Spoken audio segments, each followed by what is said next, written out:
Wa may ya'mal mithqala dzarratin khairan yara. Wa may ya'mal mithqala dzarratin syarran yara. Berbuat kebaikan akan melihat balasannya, melihat berbuat kejelekan akan melihat balasannya nanti di akhirat.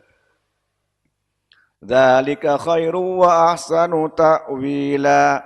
Dzalika demikian itu khairun itu lebih baik, wa ahsanu ta'wila dan paling baiknya sesuatu takwil yaitu pemahaman.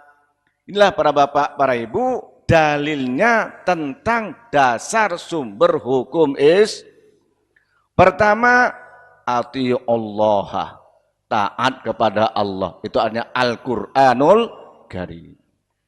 Yang kedua, wa ati Rasul, taat kepada Rasulullah, artinya Al-Hadis. Yang ketiga, wa ulil amri minkum. Inilah yang memunculkan kemudian ijtihad para ulama yang merumuskan suatu bentuk pemahaman Quran dan hadis yang kemudian oleh para ulama ahlus sunnah menjadi ijma dan qiyas. Coba kita lihat penjelasan Syekh Abdul Wahab Khalaf dalam ilmu usul fikihnya. Fal amru bi itaatillah wa itaati rasulihi amrun bittiba'il Qur'an was sunnah. Fal amru adapun perintah bi itaatillah untuk taat kepada Allah, wa itaati rasulihi dan taat kepada utusan Allah. Amrun itu perintah bittiba'il Qur'an was sunnah, untuk mengikuti Quran dan sunnah. Ini pakai ati Allah wa ati Rasul. Ini artinya taat kepada Allah dan Rasul sepenuhnya, seutuhnya, tanpa reserve. Kenapa? Allah dan Rasulnya itulah pasti memberikan kebahagiaan kepada umatnya. Pasti benar. Tetapi ketika wa ulil amri minkum, nggak ada ati'unya.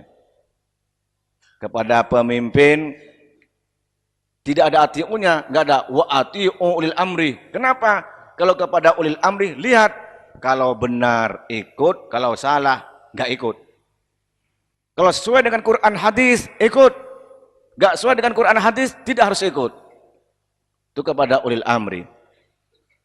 Ulil amri itu dalam pengantian dalam ilmu syariat, wal amru bi ta'ati ulil amri minal muslimin amrun bittiba'i mattafaqu alaihi kalimatul mujtahidin.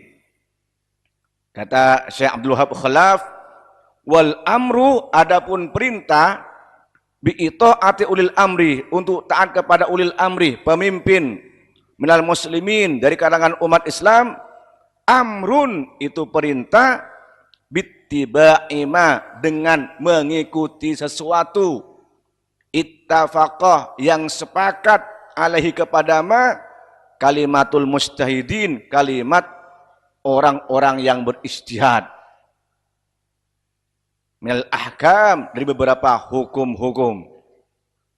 Li'annahum karena mereka para mujtahidin itu ulul amri tasyri'i minal muslimin, yaitu pemimpin syariat dari kalangan kaum muslimin. Sebelumnya sudah kita jelaskan tingkatan umat Islam itu, Muhammad Islam itu ada 3 tingkat. Pertama tingkatan orang mujtahid, yang kedua muttabi', yang ketiga muqallid. Gini apa nggih? Mujtahid orang yang mampu berijtihad langsung di Quran dan hadis karena memenuhi persyaratan. Dia ahli di bidang Al-Quran, ulumul Quran, ahli di bidang hadis, ulumul hadis, mustalahul hadis, ahli di bidang bahasa Arab, nahwu, shorof, balaghahnya, ahli maqasidus syariah, dan lain-lainnya. Diakui sebagai mujtahid. Yang kedua, muttabi, orang ikut pendapat ulama, tapi tahu dalil dan alasannya. Nah, yang ketiga, muqallid taklid norok bunte. Nah, napa norok bunte niku Bu? bobok bawang nggih, rok noro. Nah, kalau muslim itu sepakat, itu merupakan ulul amri kita yang harus kita ikuti. Wal amru biraddil waqa'i al mutanaza fiha, dan perintah untuk mengembalikan suatu kejadian yang diperselisihkan ilallahi wa rasul, kepada Allah dan Rasul. Amrun bittiba'il qiyas, merupakan perintah untuk mengikuti metode qiyas.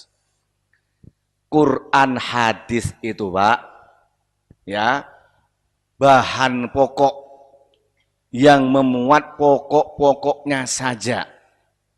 Kadang-kadang urusan detail tidak ditemukan secara sharih jelas dalam bahasa Al-Quran ataupun hadis. Maka ulama, ahli fikih, para mujtahidin dengan menggunakan qiyas. Menggunakan apa? Qiyas, menganalogikan satu hukum dengan hukum yang lain yang sudah ada. Itu seperti ketika Rasulullah mengutus Mu'ad bin Jabal ke Yaman, ya, ditanya, Mu'ad, nanti kalau kamu di Yaman ditanya hukum, mau ngambil dari mana? Dari Quran Rasul. Kalau di Quran tidak kamu dapatkan, dari hadis Rasulullah. Kalau di hadis tidak kamu dapatkan, apa kata Mu'ad bin Jabal? Ajtahidu bi ra'yi wala alu. Aku akan beristihad dengan pendapatku dan aku tidak akan menyeleweng, menyimpang, melenceng dari Quran dan sunnah Nabi Muhammad sallallahu alaihi. Apa komentar Rasulullah? Alhamdulillah yang telah menjadikan utusan Rasulullah seperti apa yang dikehendaki oleh Allah dan Rasulnya. Artinya apa? Istihad itu termasuk sumber hukum yang membuahkan metodologi ijma, qiyas, masalih mursalah, istihsan, dan macam-macam dalam ilmu ushul fikih. Pertama apa? Al-Quran. Yang kedua apa? Hadis. Yang ketiga apa? Ijma. Yang keempat apa? Qiyas. Ini akan melengkapi semuanya sebagai dasar sumber hukum Islam memutuskan segala persoalan.